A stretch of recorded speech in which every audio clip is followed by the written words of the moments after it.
My name is Ben Dalport and this is my story. I had a weird childhood growing up, especially between me and my parents. Can't really remember much up until the age of like 12. My mind just went blank, like I can't really remember much of it. But my story really started from about 12 years old. I was a normal kid, went to high school, and me and my parents fought quite a lot. COVID hit the first year that I went to high school, so I just sat at home the entire time, playing games, didn't study for anything. And my parents obviously got quite mad because I was literally doing nothing back at home. And that is really when things started to go sideways. I've been playing chess my entire life. I've competed in the world championships quite a few times. My year that I did my best, I came 6th place. And in my age group, I got 1st. I was always this extremely small and skinny kid. And I decided in lockdown, in grade 8, whilst I was at home playing games, that I'm going to start training. I'm going to try and look good. And that's really where my fitness journey started. Is I started doing push-ups back at home. I actually still have 2 books back at my parents' house. The one book I wrote down all of my metrics, and then the second book I wrote down every single exercise that I did, how many reps I did, how many reps I wanted to do, all of the exercises, all of the different movements. And I did that basically for the entire lockdown. Started doing push-ups, started doing pull-ups, started doing crunches, just trying to do something so that I can look a bit better, I guess. Then fast forward about a year, grade 9, everyone went back to schools, things started going back to normal again. I finally got a gym membership. I also started going to the gym. But back home, my life really started to fall apart. Me and my friends were constantly fighting. There were fights basically every single night about the stupidest things. And then there was this one night. At the time, I was chatting to a girl, and then within all of the fights between me and my parents, one day I just decided I'm gonna go. I can't take it anymore. I'm gonna walk. I still remember I walked up to my dad. He sat at his computer a few meters away from my room. I told him, "Dad, I'm gonna go. I'm gonna walk away." He turned around, looked me in the eyes, and just kept on working. So I went downstairs, jumped the gates, and I just went. That was like 2 o'clock in the evening that I decided to just go. And I actually walked to a mall. You can see it in the background. You can see the lights of the mall. I actually walked to that exact mall. Probably took me like 2 hours to get to that mall. And the plan was to stay there up until nighttime. And then as soon as it gets dark, I'll continue walking to my girlfriend's house, which is another 4-hour walk from here. So I went there, just hid in the bathroom for most of the time. Went up to the roof to watch the sunset and just wait out the time. I didn't have a bank card back then. I didn't have a phone. Nothing, but I had a few spare coins in my wallet, which I took with me, and I bought myself like a small packet of peanuts. That was really all I had to eat that day. Ate my peanuts and just waited out the time. I didn't know if anyone was searching for me. I didn't know if my parents cared. I literally didn't have a clue what was happening because I didn't have a phone. Then as it got dark, I decided, well, I might as well just start walking and try and get to this girl of mine's house. But I was a bit scared because I knew like people might be on the lookout for me if something was said about me being missing.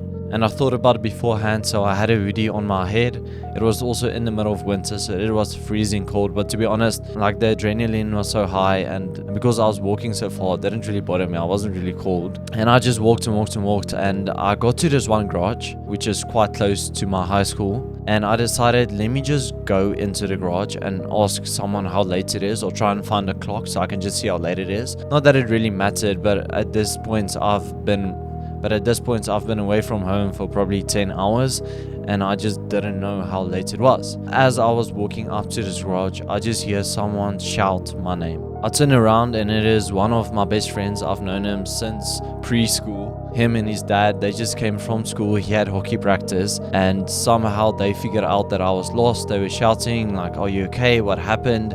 Everyone is looking for you." And without even really thinking about it, I just turned around and I ran away. The reason that I ran away is, in my head, I knew that if I was going to get into their car, they were just going to take me back home. Remember, at this point, I'm 13 years old. I haven't even turned 14 yet. Obviously, his dad is just going to take me back home to my parents. So I hit the road. I just ran. Like, I don't think I've ever ran that quick in my entire life. They kind of kept on chasing me. There was actually a point where he literally almost drove over me. Like, he came towards me at a very high speed. Luckily, I jumped onto the sidewalk, and his car is too low to actually go onto the sidewalk. And then I started shouting at him. I actually started hitting his mirror because I felt like he's literally trying to kill me. And I just kept on running, like I didn't trust anyone at this point. There is this bridge that you kind of go over just past my high school, and that gave me a gap to kind of get away from my friend and his dad. So I'm a bit scared to go in there, but the bridge is back there. So how it works is my high school is on the other side of the highway, and then this bridge basically connects the two sides and you can walk over the bridge. So what happened is, as my friend and his dad was busy chasing me, they were in the car obviously. If you go across the bridge with a car, you end up on the other side of these houses. And then I got lost in between these houses. Actually, a funny story, a different girl that I talked to a few years later, she actually stays right here. I just got lost in between these houses and they couldn't find me again. And so I went down this long road and then jumped back onto the main road again. After losing them, I just kept on going towards that girl's house. And at that point, I got near an air base. So on the one side of the road, there's an air base. On the other side, there is nothing at all. Okay, so I'm extremely scared. There's no way I'm getting out of the car yet, but I'm on the main road. And what happened is, a few meters back, they stopped me like back there. The police stopped me. They asked me like, what is happening? Because I'm a 13-year-old boy that's walking. It's in the middle of the night. I think it was just past 11 o'clock on a Tuesday night that I'm walking. And they see me and I'm very young. I don't have anything on me. This is literally in the middle of nowhere. Like you have the air base on this side, and then on this side, it's nothing. It's just like trees and grass. And they stopped me and asked me like, are you okay? What's happening? Like, what's going on? And I was like, no, I'm fine. Like, don't stress about me. And anyways, they continue on going somehow. They just kind of let me go. And then exactly at the spot where I'm standing right now, a police car came from that side.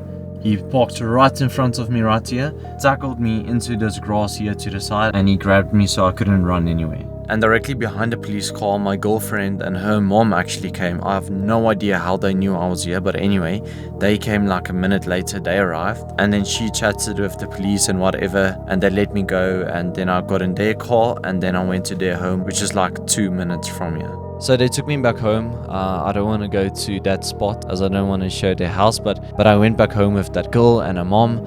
Her mom is actually in the police, so I felt safe. I felt like, okay, well, no one's going to do anything to me because she's going to look after me. She's supporting me. She knows what's going on between me and my parents. I remember vividly laying in that girl's bed. I think they were busy making me food and just trying to figure out if I'm okay, like, are you hurt? What happened? And as I open my eyes, I just see blue and red flashing lights. This girl goes and opens the curtains, and I see 4 police cars standing outside with the lights on, running up to the door, and I just hear them pounding on the door. Now obviously you can't really do anything, you need to obviously open up the door. So this girl's mom opens up the door, they come running in, everyone shouts at me, they grab me, and we go and sit down, and they wanted to have a talk with us. Whilst we're talking, I just see my mom and dad walking in afterwards. I don't think I've ever seen that facial expression that my mom and dad had that night ever in my life. Like, it's such a eerie feeling thinking back, and I don't really know how to describe the feeling that they had, but it was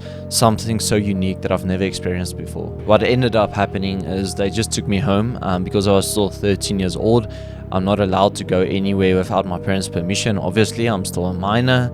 So the police just took me. My parents said there's no way that I'm staying at this girl's house. They're going to take me home. And I slept at home that night. And for me, I didn't really understand it. I felt like my parents didn't want me back home. My dad told me a few times like, you're not allowed to stay back home. And I felt like me going away is kind of doing them good. Like, isn't that what they asked me to do? So I was frustrated and mad and just didn't know what to do or what was going on. And I thought like, this is the worst it can get, nothing else is gonna happen. And so that was on a Wednesday night, but 6 days later, the next Tuesday, was basically the night that I accepted this is my end. Like, there's no going back. This is the end of my life. My room is upstairs in our house. Like, you go up the stairs, then there's a room where all of the computers are, my computer and my dad's computer and like my PlayStation.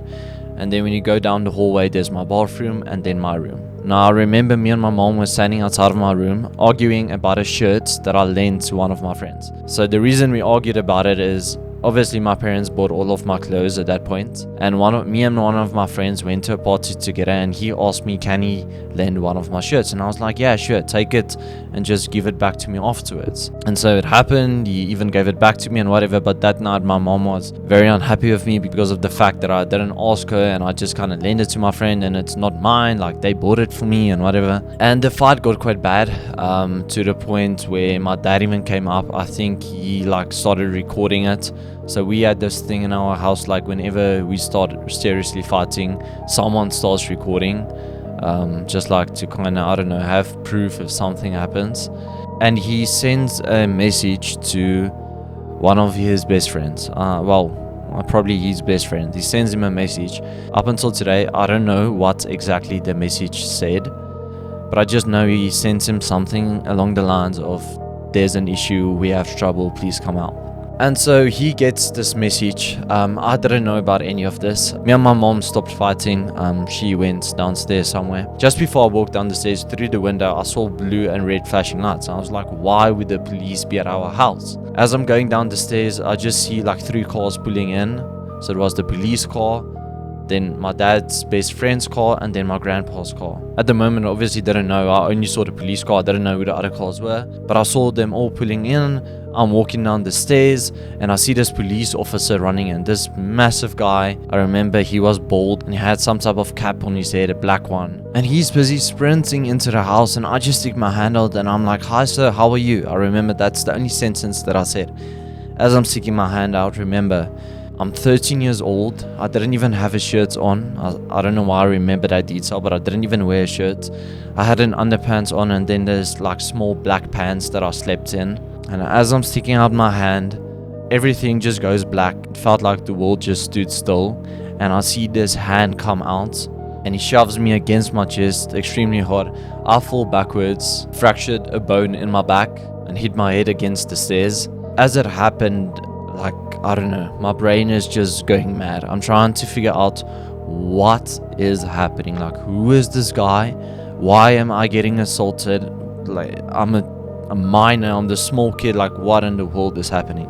I can't even remember if my mom and dad were there. I think my mom was gone. I can't remember if my dad was there. And whilst I'm trying to stand up in all of this pain, this guy comes up, grabs me by my hair. My hair was basically the same length that it is right now.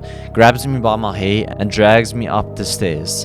And I'm just shouting, like I'm screaming my lungs out, because I mean, I'm young. This guy is busy, I don't know what he's doing with me. He's busy assaulting me, and like, I don't know what to do. Like, what else can I do except like just scream? Drags me up the stairs, we get upstairs. I can't remember much of what actually happened upstairs, but what I do remember is he was hitting me with his fist, and then at a point he started choking me out. And I literally couldn't scream anymore because I couldn't breathe anymore. And as I look to my side, my head is like flat on the floor, and as I look to my side, I just see my dad's best friend coming up the stairs.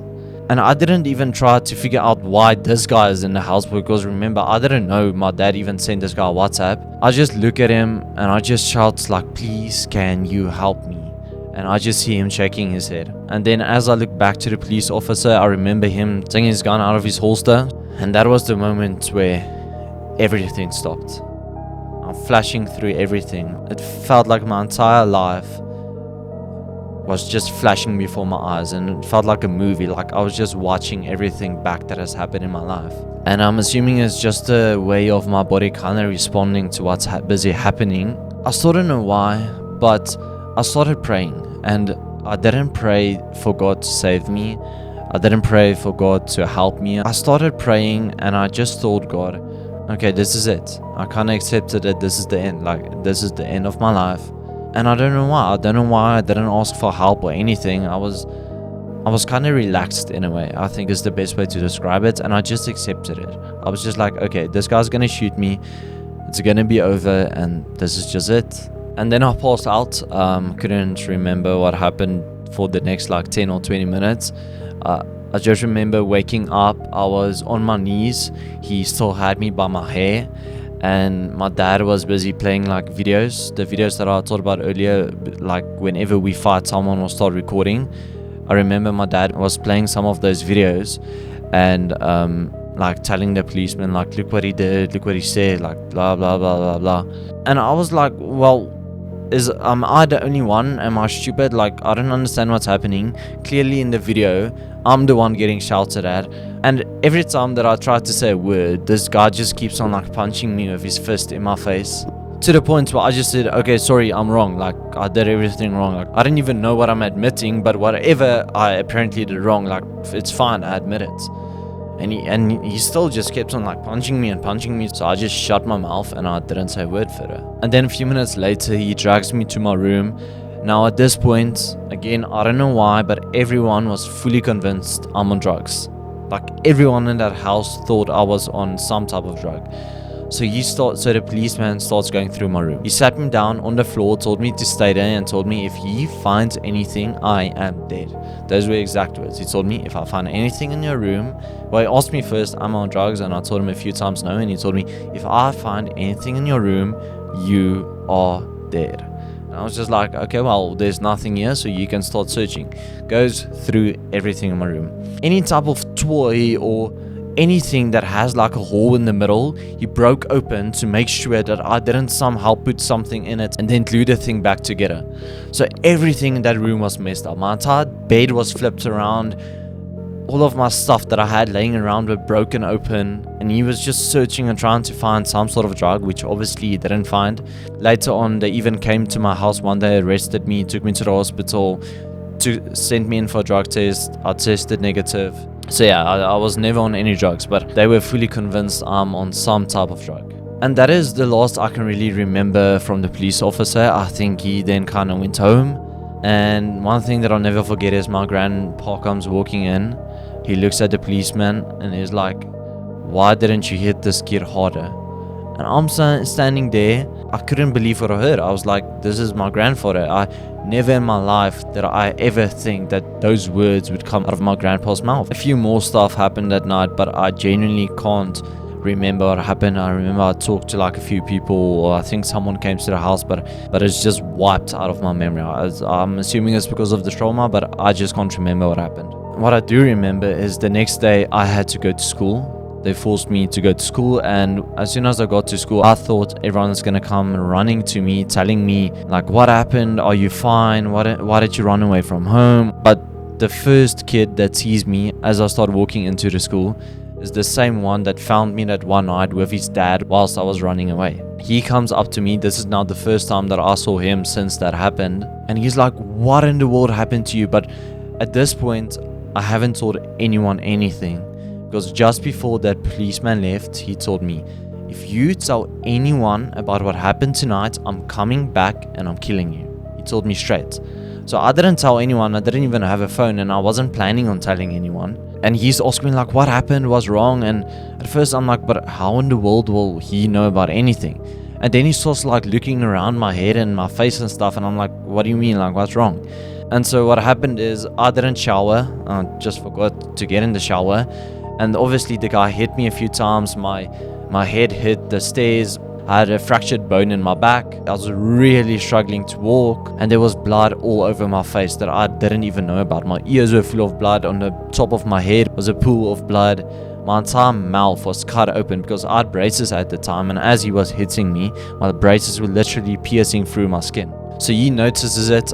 He takes me to the bathroom. He's like, look at yourself. Like, what in the world happened to you?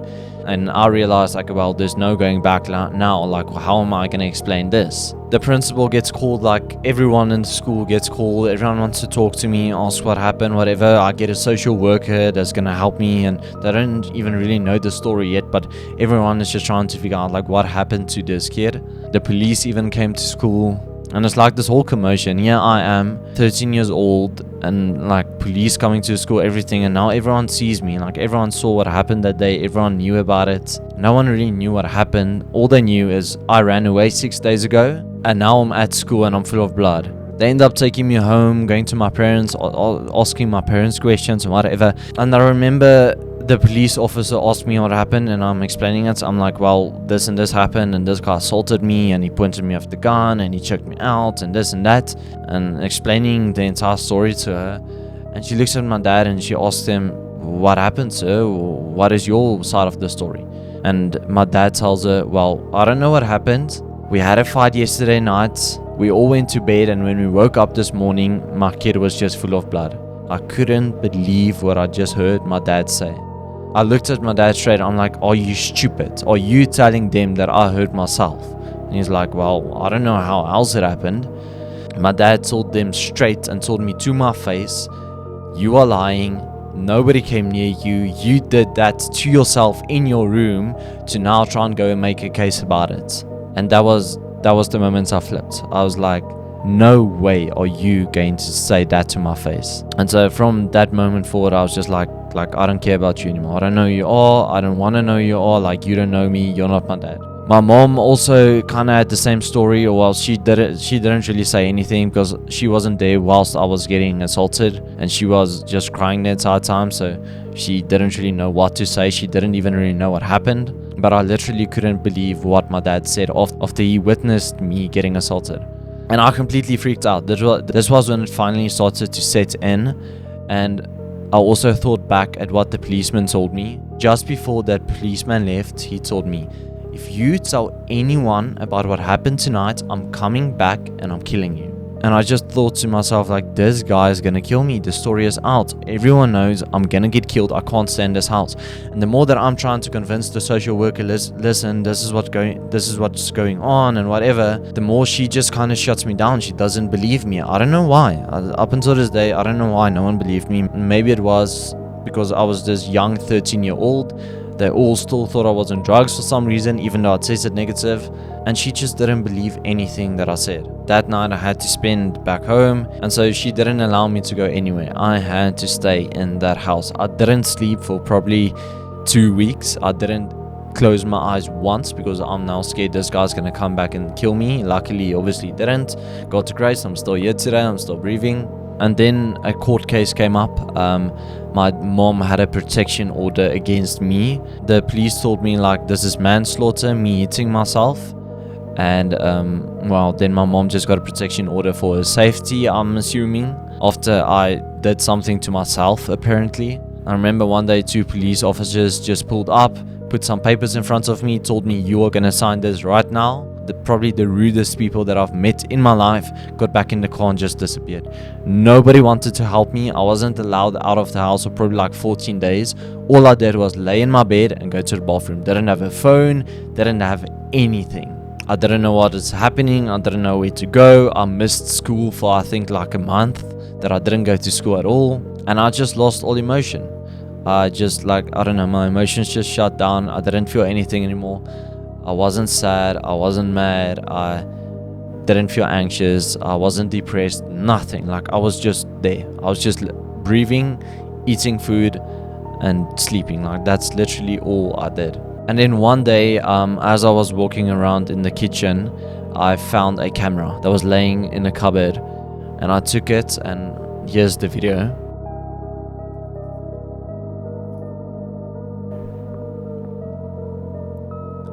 It was a few weeks after everything happened. Everything was busy recovering, and you can still kind of see on the inside of my mouth how it was cut open. I also had really bad acne. That obviously isn't relevant to the story, but anyway, I got that video. That's the only piece of evidence I have of anything. And when I took that video, I thought to myself, well, I don't even have a clue what the guy's name was that came and assaulted me. Let me try and find out who this guy was. So I contacted the police. The girl that I was chatting with at that time that helped me also, her mom got me a contact in the police. He was trying to help me out. He came to see me, and he helped me to try and get the footage off of our cameras to see the number plate of the police officer that came that night to assault me. We've had cameras for probably like 6 years by that time. And for the 4 hours that police officer was there, the camera footage randomly, magically got deleted. Now, I mean, we all can make our assumptions. I'm pretty sure my dad deleted the camera footage. And yeah, I just couldn't do anything about it. The camera footage was gone. Then fast forward a few weeks, I ended up going to court. I had my court dates. Went to court, and as I walked into the court, I was alone. I didn't have any lawyers, I didn't have any advocates, like nothing. It was me, myself, and I. I think I just turned 14 then. This was just after my 14th birthday, me walking in there, no clue what's happening, no clue what this is even about. Like, I have no idea why I'm even there. This lady looks at me, immediately starts shouting at me. She's like, "Where's your stuff?" I'm like, "What do you mean, where's my stuff?" And she tells me, "No, I'm apparently supposed to have some type of form to say like this is the court case and whatever to go in." And I'm like, "Well, I'm 14 years old. Like, do you see I'm alone? There's no one around me. I don't know what to do. I don't know where to go. I don't know why I'm here." And she just goes off on me and shouts at me and whatever. And then after she stops shouting at me, she just tells me, "Oh, and by the way, the court case isn't happening today. No one is in, so it's going to get postponed to a different day." And I'm like, "Well, okay. Well, thanks for letting me know now." Went back home, never heard about the court case again. And then I started contacting the police again, trying to open a case so that they can do an investigation on who this guy is that assaulted me and like obviously get him arrested. But they told me I couldn't open a case. Something about because I was getting accused of manslaughter, I wasn't able to open a court case against that guy. And I don't know if that is the truth, but I also know that nobody believed in me. So I don't know if that is maybe part of the reason they didn't do anything. And then after all of that happened, I ran away from home again 5 times. Most of the time I didn't even know where I was going. I was just like trying to go somewhere, and then the police will catch me again, take me back, and then I'll just run away again. They'll catch me again, I'll go back again. And that was just like my life at the time. And everyone had like a different version of the story. No one really knew what happened. I didn't tell anyone like what was happening because I was still scared of the police officer. So when I finally went back to school, like everyone came to me and they would be like, "Oh, I heard you did this and this and this." And I'm like, where in the world is this story from? Like, I don't know what you're saying to me. And this all happened in grade 9 or year 9. And then fast forward 2 years, in year 11, grade 11, somehow, by the grace of God, I became head boy. And I don't think I'll ever forget that day. As they announced me as head boy, everyone, and I mean everyone, was like, how in the world did this kid become head boy? Meanwhile, everyone voted for me because that is how I became head boy. But even I was so shocked. I was like, no way am I gonna be head boy of this school. After my reputation, after all of the stories that are out there of me, like after everything that has happened, are these people really gonna elect me as head boy of the school? That's probably the best time of my life. I'm so grateful towards God for giving me the opportunity to actually go and lead those kids. I think that is also where my love for just the humankind really started to grow. Like, there's nothing that I love more in this world than humans. Genuinely just enjoyed being head boy and going through the final year of school. Obviously, there's a lot of like small stuff that I'm skipping out on, but at the end of that year, I obviously needed to decide like, what am I going to do now? And the plans were always, well, I'm going to go and study. I mean, I don't really have any money, or I don't really have anything behind my name. Like, obviously, I'll just need to go and study. I'll need to go to college or university, get a degree and go work. But I always felt like God was calling me to do something different. From the age of about 13, I started filming videos of myself in the gym and just like posting it on YouTube. And then a few guys saw me in the gym and they asked me, can I film for them? There was this one guy that I filmed for. I filmed for him probably for 4 months. He never ever paid me a single cent, but I just kept on filming for him. And that is when my experience in like social media and cameras and stuff started growing. And when I was 16, one of my best friends, his name is Timon Crick, he asked me if I want to go and film for him. He gave me a massive opportunity. I didn't even have a camera. I just used his camera. Went, filmed for him. And I generally just built up a lot of experience. I didn't really have any other choice than to go study because I don't pay for my own food. I don't pay for anything. Like obviously my mom and dad pays for it. So there was kind of only one way to go. And that brings me to this building that I'm sitting in today. This building means a lot to me. 3 days before my studies would have started, I came to this exact building. My best friend Timon bought himself a new BMW M2 and he asked me to go and film a video for him. This is the same guy that gave me a job back when I was 16 years old. And obviously I came and filmed it for him and whatever. It was such a cool experience. And we were in this exact apartment 2 floors up when he told me, Ben, come and work for me. Don't go study, come and work for me. And I didn't even think about it. Immediately called my parents. I'm like, well, this is what I'm going to do. I'm not going to go study. I'm going to work for this guy. They didn't like it. They didn't support the idea, whatever. But I just decided like I'm gonna do it. Like I don't want to go study. I don't see a path for me, and that's like I feel like God is sending me down this route. Let me just go and do it. And so I do it. The first few weeks, probably like the first 2 weeks, we do everything from this apartment. I still have a video of me one night in that exact apartment. And then we decided to move to a different part of South Africa where we continued on our journey. So I moved away from everything and everyone that I knew, me alone with my best friend Timon and his beautiful wife Lazan. And I just decided, well, I'm gonna make this thing work. Like there's genuinely no other way than just making it work. Did as much as I can for him, tried to get my own social media up and running, and by this point I understood social media really well, and I also understood the business side really well, so I knew how to actually make money out of creating videos. There's a lot of different ways to make money, but I genuinely started to understand how all of this actually works. Did that for a year, and this was now all last year, and then at the beginning of this year I decided, well, now it's time for some bigger stuff. The plan was that me, Timon and Lazan would have went to Thailand and we would have stayed there for a few years and just kept on doing what we're doing. But then Lazan felt pregnant with their beautiful child, and so they decided to stay here, and I decided, well, let me just go to Bali. Everyone's talking about Bali. Let me go and see what Bali is like.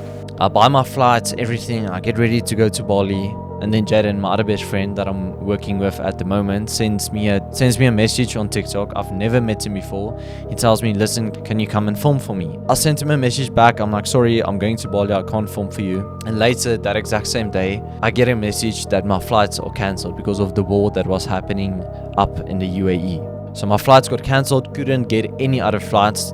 Or the flights that I could get to go to Bali was like 5 times the price. I was like, there's no way that I can afford this. And I sent Jaden a message back and I was like, well, this happened. Can I come and film for you? Like, I'm open. Filmed for him. We had the best time ever. We went to a penthouse quite close by to where I'm right now. And as soon as we got back home, he told me, listen, we're going somewhere. I'm picking you up tomorrow morning. We're going to be away for a week or two. Come and join. And I went. And we went to a few places. It was absolutely amazing. And then finally I got my flight up to Bali a few weeks later.